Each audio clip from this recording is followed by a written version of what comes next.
Saquon Barkley, I looked it up today. He's not going to sign his franchise tag. Obviously, he's mad. He wants a long-term deal.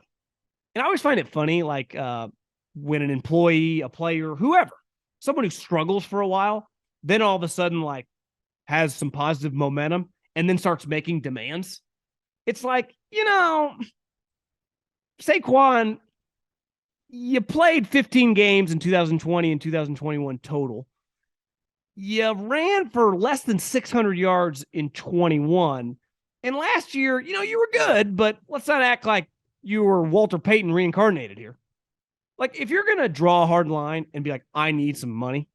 I remember last year, right, in the offseason, it was like DK Metcalf, A.J. Brown, Deebo Samuel. It's like, you know what? These guys got pretty compelling cases. Deebo Samuel literally carried the 49ers to the NFC Championship game, to the NFC by himself, right? A.J. Brown was dominating, absolutely dominating. DK Metcalf had like 29 touchdowns through 3 years. Like, these guys have really good arguments. Like Saquon, you've been a banged-up running back who does not really pass protect. Like, you're very talented, but to think that you can just draw this hard line in the sand, if I'm the Giants, like, it would piss me off. You're not going to show up to OTAs? Listen, we like you. You're a good guy. You're a good player. But it's not like you've been banging out 4 straight years of kicking everyone's ass. You got injured, and then you came back and you were like a shell of yourself. You look pretty damn good this year, but you're still kind of a flawed running back. I would not consider you the total package. And the history of paying running backs, as we all know, is very hit or miss. So I just always like when players just constantly produce, and then it's just like, yeah, I'm ready to get paid. And the team's like, yeah, we're ready to pay you. Then when guys like 1 year wonder or miss a bunch of time for injury, and it's like, I've been this player the whole time. Well, no, you actually haven't. We got 4 or 5 years of data. Some have been hits, some have been misses. We have injury concerns. There are 2 sides to every negotiation when it comes to these type of situations. And honestly, like, I would lean on the Giants side. Like, I would not give into this. And I don't think it's a great look for Saquon to just kind of not show up. Like, I understand if you told me Travis Kelce or Nick Bosa or someone like that didn't show up. It's like, yeah, produce every single year, dominate. Bro, you haven't really been dominating. I kind of forgot about you for a couple of years. The Rodgers-Jets situation. What a bizarre, weird, just ultimate NFL saga, right? That Rodgers and the Jets feel like they're destined for each other. Both organizations acknowledge. The Packers, we all agree, he is never playing for the Green Bay Packers again. The Jets general manager has said multiple times, once last week on stage with a drunk boomer, really funny video if you find it, that Aaron's going to be here. Like, that's pretty rare in trades. Now, a lot of times there's not some like ongoing saga with a trade. So it usually just either doesn't happen or it happens. It's hard for the personnel people, the coaches, whoever to kind of talk about it while it's going on, because it usually goes on behind the scenes and then it happens. That's not the case here. Like, this is the most public trade, I think, in like NFL history in terms of the process of it. And I think it all gets down to this. Do both sides want the deal to get done? And I think you could use that philosophy for anything in life. Listen, living with my girlfriend the last 6-7 months, who's a real estate agent, her job is not necessarily selling homes. It's really negotiating the homes, right? With her client, with the other agent's client, and just finding some middle ground. And if both sides want to get a deal done, even if they're apart, the deal inevitably always gets done. Some contingency gets waived, price gets dropped, something gets added, it gets done. If one side does not want to get the deal done, usually when it falls apart. And it's why a lot of trades don't happen, I would say.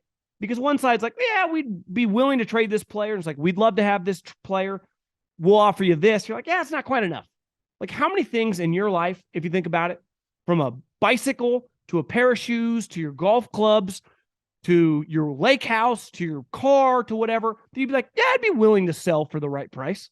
I'd say most things in our life, right? Like, I'm looking at some bikes, I'm looking at some TVs, I'm looking at my computer right here. Like, if you said, hey, John, I'll give you $2,500 for that 5-year-old, well-used Apple MacBook, I'd say, here you go. Here you go. If he walked up to me and said, you know what, John, I'll give you $1,000 for your laptop, I would say, Obviously not. It's not even worth $1,000, but I need it for my job. I don't want to waste the hassle of going to find a new one, setting it all up. Like, I would say no.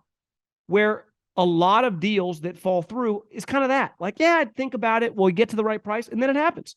Like, the reason the Carolina Panthers and the Chicago Bears executed the trade is because the Bears were willing to trade the number 1 overall pick, and the Panthers blew their fucking socks off, right? So it ended up being a relatively easy to do, especially once they threw in DJ Moore.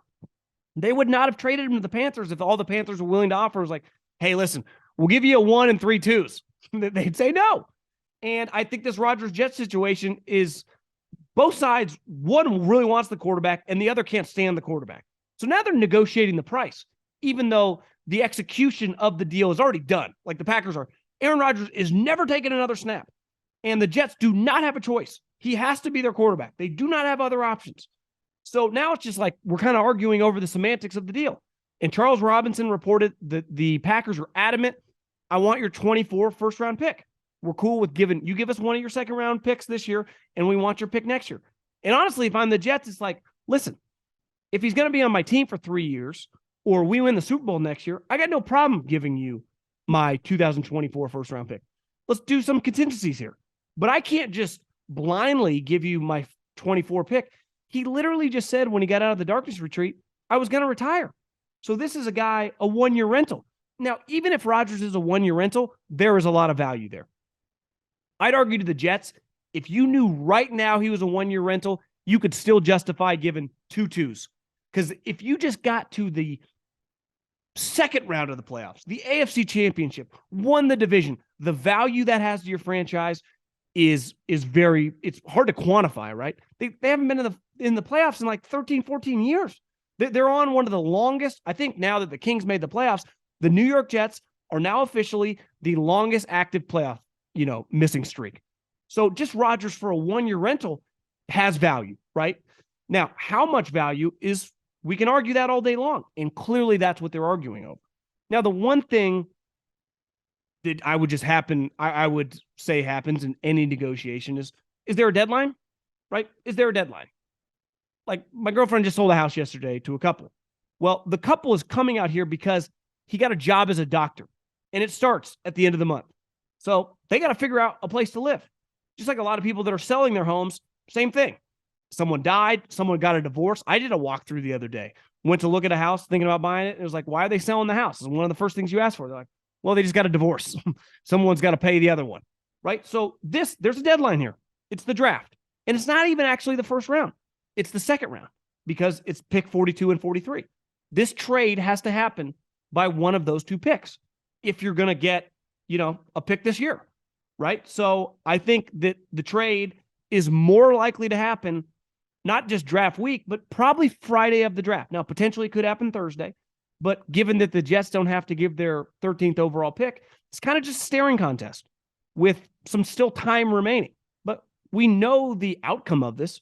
Aaron Rodgers is going to be on the New York Jets.